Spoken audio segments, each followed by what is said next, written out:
bénédiction. La bénédiction a une odeur. Lorsque quelqu'un est béni, il dégage une odeur. Tu ne me crois pas encore. Genèse 27, verset 27. Qu'un frère m'aide avec la lecture. Genèse 27, verset 27. Ah. Et le baisa. Oui. Isaac sentit l'odeur de ses vêtements. Isaac sentit l'odeur de ses vêtements. Puis il le bénit. Et dit. Voici l'odeur de mon fils. Voici l'odeur de mon fils. Est comme l'odeur d'un champ que l'Éternel a béni. Je ne sais pas quelle odeur règne dans la maison de ton père. Encore moins dans la maison de ta mère. Mais tu as choisi d'avoir une nouvelle nationalité en Christ.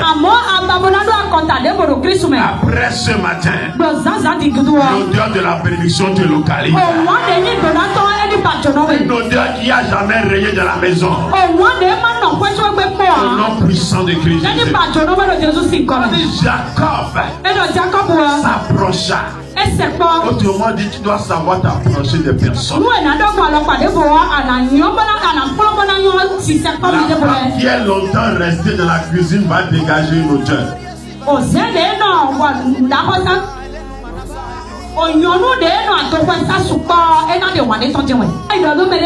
L'odeur de la bénédiction t'accompagne ce matin. Gloire à Jésus. Alléluia. Elle a une source. Mais ta source ce matin, c'est de rechercher Christ. Ce que tu dois retenir ce matin, c'est l'odeur de la connaissance de Christ. Vous savez, tout le monde est chrétien. Mais tout le monde ne dégage pas l'odeur d'un chrétien. Tout le monde vient à l'église. Mais tout le monde ne sent pas l'odeur de Christ. Alors, ce matin, tu dois prendre des résolutions. On doit sentir quelque chose de toi. Lorsque tu passes même à côté d'un païen, qu'il voit une différence dans ta vie. J'ai dit quoi? L'odeur de la connaissance de Christ. Et cette odeur a encore deux ramifications. Oh, gloire à Jésus. Dis Seigneur, aide-moi à aller dans la profondeur de tes révélations. Au nom de Jésus. 2 Corinthiens 2, verset 14 et le verset 15. Rendu à Dieu. Qui nous fait toujours triompher en Christ. Oh, dis Amen d'abord pour ça. Qui nous fait toujours triompher en Christ. Oui. Et qui répand par nous en tout lieu l'odeur de sa connaissance. Et qui répand en nous et par nous l'odeur de sa connaissance. Oui. Nous sommes en effet pour Dieu la bonne odeur de Christ. Pour Dieu la bonne odeur de Christ. Je répète avec moi, je suis la bonne odeur de Christ. D'où je vais, je porte sur moi la bonne odeur de Christ. Amen. Amen. Oui. Nous sommes en effet pour Dieu la bonne odeur de Christ. La bonne odeur pour Christ. Parmi ceux qui sont sauvés et parmi ceux qui périssent. Parmi ceux qui sont sauvés et parmi ceux qui sont périssent. Quelqu'un a dit les moutons marchent ensemble mais n'ont pas la même valeur. Gloire à Jésus. Je suppose que tout le monde qui répond ici a été sauvé par Christ parce qu'il a confessé sa vie. Mais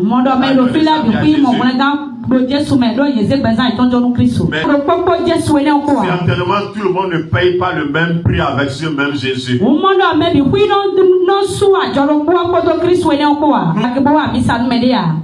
Il y a des gens qui abandonnent l'église parce que quelqu'un les a insultés à l'église.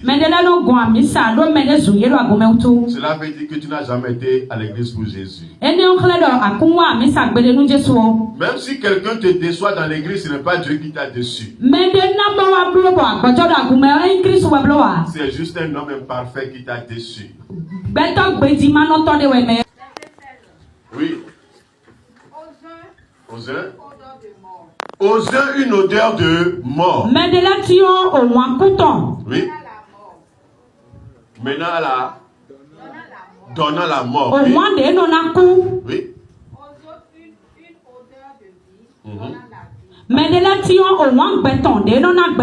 Gloire à Jésus. Alléluia. Nous transportons d'abord l'odeur de Christ. Mais parmi tout ce monde encore, il y a ceux qui transportent encore une odeur de mort. Je disais que toute odeur a toujours quoi? Une source. Et la Bible me dit, le peuple périt par faute de connaissance. Autrement dit, l'ignorance, le manque de connaissance entraîne automatiquement dans ta vie l'odeur de mort.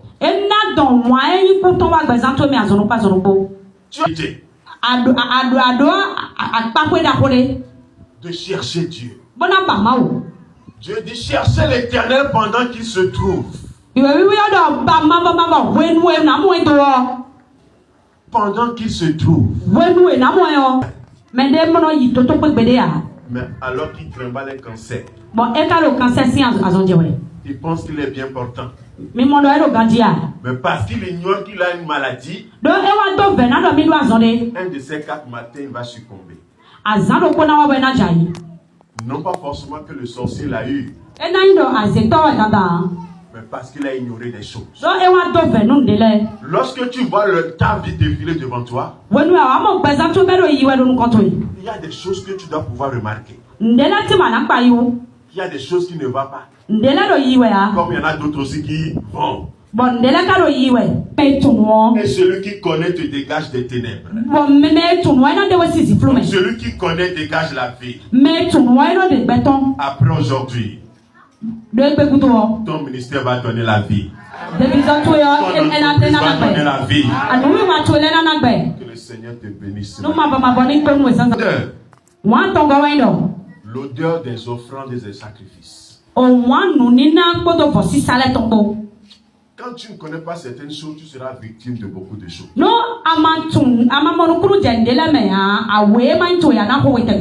L'odeur, les sacrifices ou les offrandes que nous donnons ont aussi des odeurs. Quelqu'un dans son cœur va dire, mais comment? Et Éphésiens 5, verset 2. Philippiens 4, verset 18. Et Éphésiens 5, verset 2. Rapidement.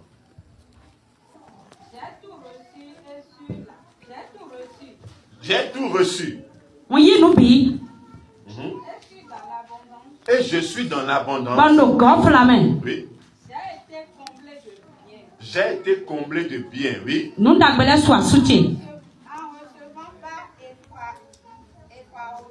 Oui.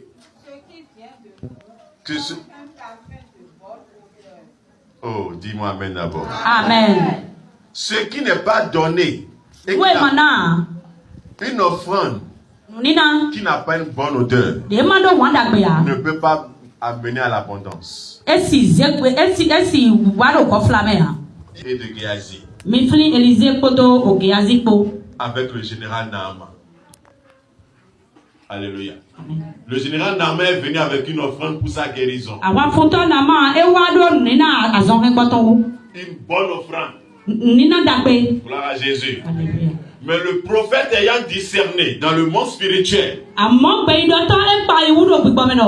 l'odeur de l'offrande de Naaman, il s'est contenté de le bénir simplement et de lui dire de se retourner avec son offrande. Une offrande peut entraîner dans ta vie une malédiction comme une bénédiction. Oh, est-ce que je parle à quelqu'un seulement? Bosé Joe. Eze Joe di nunina pour si ça de do mwanda gbe. Wan e going do. L'odeur des noms. Au moins un colleton. Les noms que tu portes ont des odeurs. Un code à do et sous do maton. Gloire à Jésus. Alléluia. Quelqu'un me dit qu'est-ce que ça veut dire? C'est pourquoi j'ai parlé au début quoi des mystères, le mystère des odeurs. Alléluia. Dégage quelque chose. Ça peut t'élever comme ça peut te rabaisser. Quelqu'un me suit ici. Quelqu'un me suit ici. Cantique 1, verset 3. C'est l'un des livres que beaucoup ne lisent jamais. Cantique 1, verset 3. Oui. Cantique, c'est après Ecclésiaste, je crois. Cantique 1, le verset 3. Cantique chapitre 1. Le verset 3. Verset 3. Oui. Tes parfums ont une odeur suave. Tes parfums ont une odeur suave. Oui. Ton nom est un parfum qui se répand. Oui.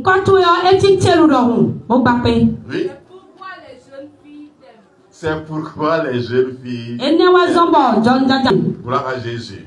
Difficulté, il s'est rabattu sur le Togo. Alléluia. Et il y a eu un problème au Togo. Et on les a envoyés au commissariat du Togo. Et quand tu vas au commissariat, on te demande ton nom et prénom. Et il dit, on lui pose la question, comment tu t'appelles? Il dit, je m'appelle Bevou. On a commencé à le tabasser avant de l'écouter. Vous savez dire bandit. Jésus c'est bandit, c'est ce que ça veut dire. Moi dit, comment tu peux t'appeler Bevou? Il dit, chez nous au Bénin là-bas, dans notre village, ça veut dire simplement chasseur. Gloire à Jésus. Son nom avait une autre signification, mais ça voulait aussi dire autre chose dans la langue des autres.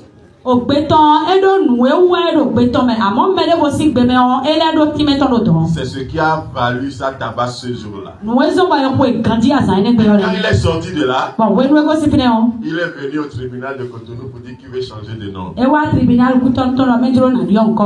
Alléluia. Amen. Et aujourd'hui, il s'appelle par un autre nom aujourd'hui. Il s'appelle Dede Nyong'o aujourd'hui. Gloire à Jésus. Le nom que tu portes peut t'élever comme peut te rabaisser. Lorsque on faisait la délivrance tous les jours, on se posait la question, mais quelle délivrance peut durer plus de 3 mois? Jusqu'à ce que Dieu nous ouvre les yeux pour comprendre qu'elle a un petit nom à la maison.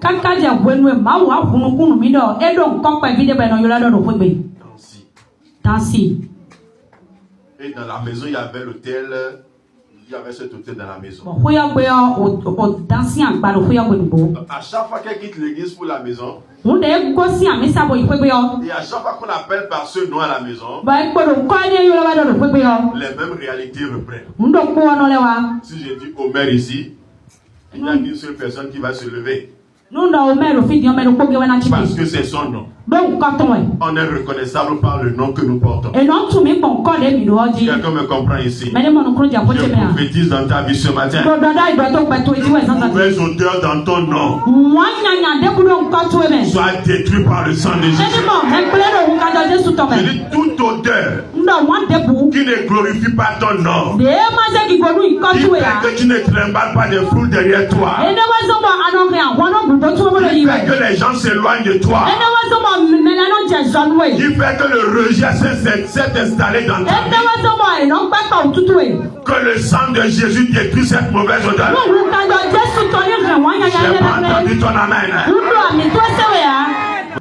La 5e odeur, l'odeur de la puanteur. La puanteur. Gloire à Jésus. La puanteur. On va pas lire, mais je vais les suivre. Nous sommes dans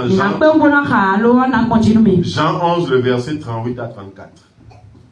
Jean 11, 38 à 34. Tu notes simplement. Mais il est parlé ici de Lazare.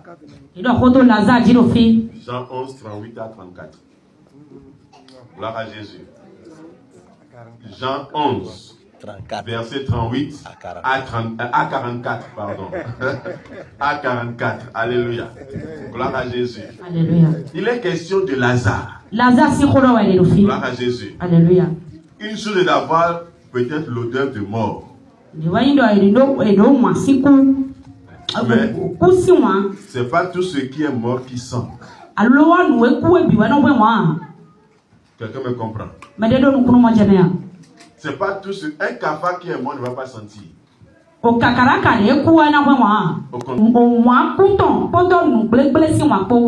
Bible déclare que Lazare était mort.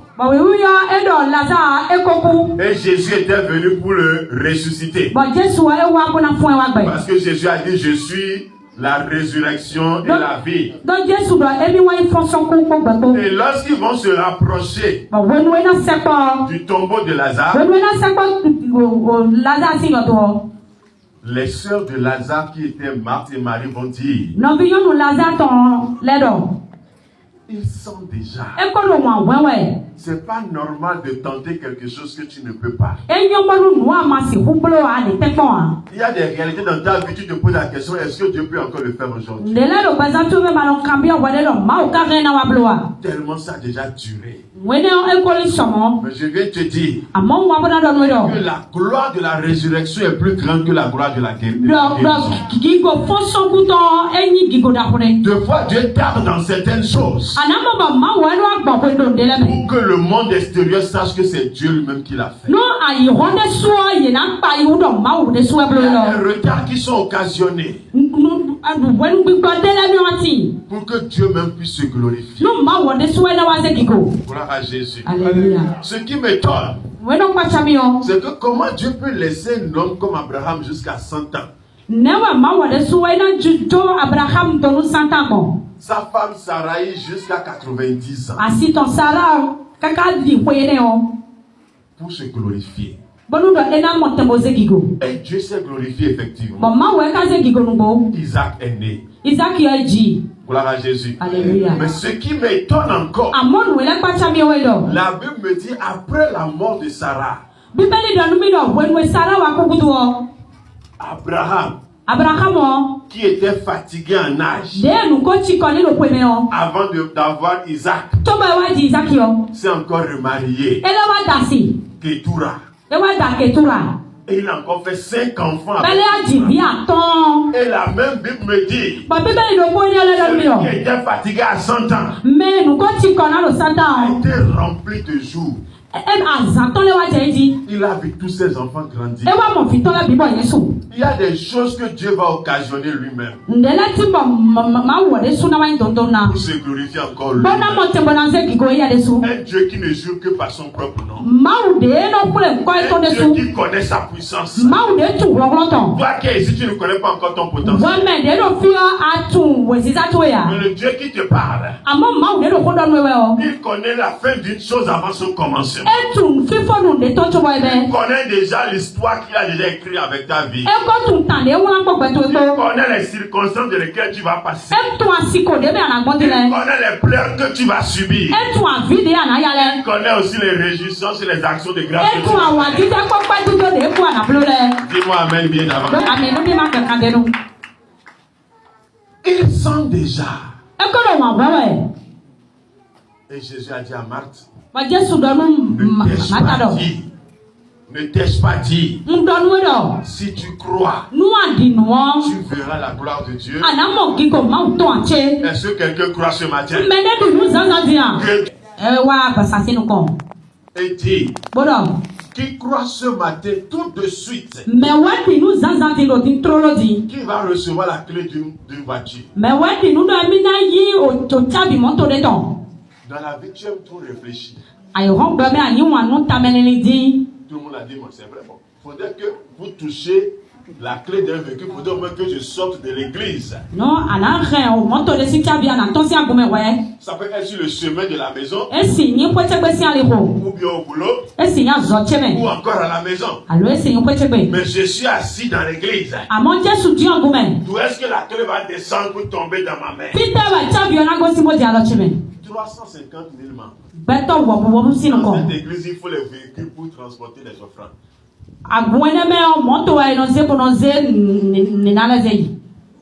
C'est un petit de 8 ans qui s'est levé. Il dit, lui croit qu'il peut avoir la clé ce matin. Oh, Dieu avait déjà parlé au cœur de l'homme de Dieu d'offrir un véhicule à celui qui aura la foi ce matin. Et ce petit qui lui a remis les clés d'un véhicule. Et Jésus nous rappelle avoir la foi comme les enfants. Tu réfléchis trop.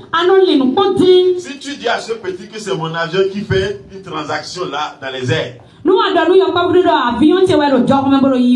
il va te croire. Parce que tu es son père. Parce que tu es sa mère. Mais pourquoi toi tu ne crois pas encore au Père des Pères qui est dans les cieux? Les bonnes choses me sont réservées.